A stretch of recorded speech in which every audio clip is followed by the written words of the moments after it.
गौहर साहब, ब्रेक से पहले हम बात कर रहे थे कि पॉलिटिकल लीडरशिप को अपनी स्पेस बनानी है, और जो मैंने शुरू में बात की थी अपॉर्चुनिटी की, क्या आपको नहीं लगता कि ये अपॉर्चुनिटी है जिसमें पॉलिटिकल लीडरशिप को और ख़ास करके पाकिस्तान तहरीक इंसाफ का कम बैक होना था मुक़्तदरा के अंदर भी, बाकी डिसीजन मेकिंग के अंदर भी, जो कि अपॉर्चुनिटी लूज़ की गई है। और फिर डिसीजन मेकिंग कहाँ पे है? यही कन्फ्यूजन है जिसके ऊपर बार बार पीटीआई के अंदर जो है वो बात होती है।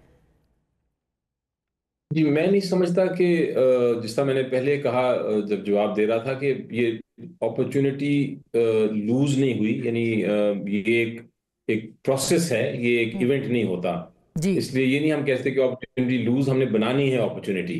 जी ये अब आप दुरुस्त फरमा रही हैं कि ये सियासी लीडरशिप पे डिपेंड करता है कि इस अपॉर्चुनिटी को एक्चुअली फाइनल हल तक पहुंचा सकते हैं कि नहीं।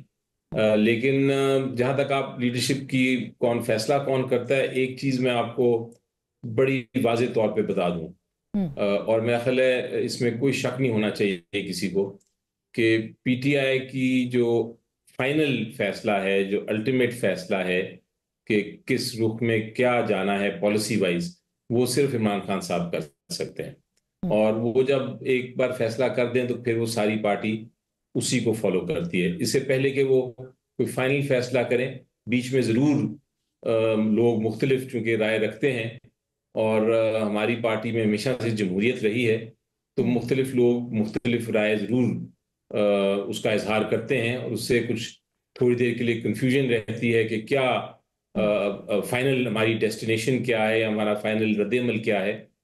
लेकिन जब एक बार फैसला हो जाए तो फिर वो बड़ा क्लैरिटी के साथ सब उसको ही उस पे अमल दरामद करते सर, हैं। जो अभी सिचुएशन है उसमें तो ज़ाहिर है वो जेल में है, फैसले बहुत सारे करने हैं। आज अंसार अब्बासी साहब ने लिखा है कि कन्फ्यूजन का इजहार, और मैं भी जानती हूँ आपके बहुत सारे लीडर्स कर रहे हैं कि हम क्या करें, फैसला कुछ होता है जाके वहाँ बदल जाता है, इमरान खान साहब कोई और फैसला ले लेते हैं। तो ये एक इज़्तिराब किसी कैफियत है आपकी जमात के अंदर, और इस वक्त में एक अक्सरियत का ये कहना है कि इस्टेब्लिशमेंट के साथ आपको अपने ताल्लुकात बेहतर बनाने हैं और उसकी कुछ शराइत हैं।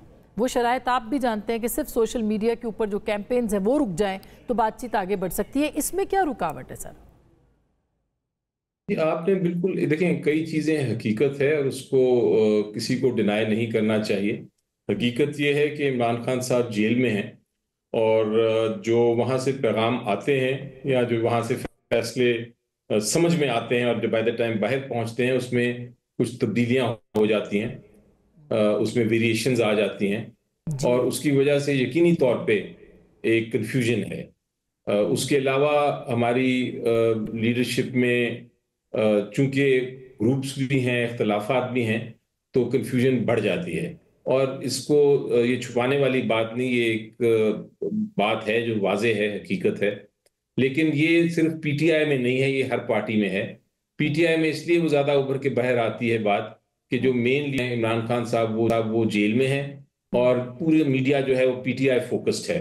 तो वो चूंकि पीटीआई फोकस है तो छोटी सी खबर भी किसी तरफ से एक न्यूज बन जाती है, फिर उस पर डिबेट शुरू हो जाती है, और वो लगता इस तरह है जैसे वाकई बहुत ज्यादा कंफ्यूजन है। मैं क्विकली सर इस तो पे ये कुछ भी हद तक पूछ लूं। बिल्कुल है, हाँ लेकिन इस सर। करने की जरूरत इस तरह है कि जिस तरह हमने रिक्वेस्ट की है, हाँ बार बार रिक्वेस्ट की है, मैं अब अभी सेनेट पे भी रिक्वेस्ट की है, सेनेट के प्लेटफॉर्म पे, नेशनल असेंबली के प्लेटफॉर्म पे भी की है कि हमें एक्सेस तो दीजिए, हमें आप एक फ्री हैंड तो दें कि हम मुलाकात कर सकें। मेरा एग्जांपल आप ले लीजिए जी। कि मैं इमरान खान साहब का वकील हूं। जो कल केस तोशा खाना का लगा था, उसमें मुझे एज अ लॉयर पेश होना था। बाकी सियासतदान या पार्लियामेंट्री लीडर सेनेट में वो तो छोड़ दीजिए आप, एज ए लॉयर मुझे पेश होना था, लेकिन मुझे पेश नहीं होने दिया गया। मैं वहां कोई तकरीबन 4 घंटे दोपहर की गर्मी और धूप में खड़ा रहा, लेकिन उन्होंने मिलने नहीं दिया। कुछ लोगों को हाँ जरूर मिलने दिया, लेकिन मैं अपना एग्जांपल दे रहा हूँ कि पिछले 1.5 महीने में मुझे सिर्फ एक बार मुलाकात का मौका मिला है। अब उस एक मुलाकात जो थी सिर्फ 15-20 मिनट की, उसमें आप कितना कुछ इंस्ट्रक्शंस ले सकते तो हैं। बैरिस्टर साहब ये और भी फरमा दीजिए, बिल्कुल आप सही कह रहे हैं, बिल्कुल आपको हक होना चाहिए मिलने का। ये फरमा दीजिए कि कल जो स्टेटमेंट बैरिस्टर गौहर साहब ने दिया फील्ड मार्शल बनने के ऊपर, फिर अलीमा बीबी ने जो स्टेटमेंट दिया, फिर उसके बाद इमरान खान का, उससे पहले नहीं आया, मगर अलीमा खान साहिबा के स्टेटमेंट के बाद उनका जो एक बयानिया आया, आप समझते हैं कि ये तब्दीलियां बाद में की गई हैं या इमरान खान साहब ऐसा ही समझते हैं जो कि उनके ट्वीट में या एक्स के पैगाम के ऊपर आया है? देखें, जहां तक मेरी बात हुई थी उनसे, उन्होंने बड़ा स्ट्रेट फॉरवर्ड कहा था कि आप लोगों ने किसी ने बात नहीं करनी हुकूमत के साथ।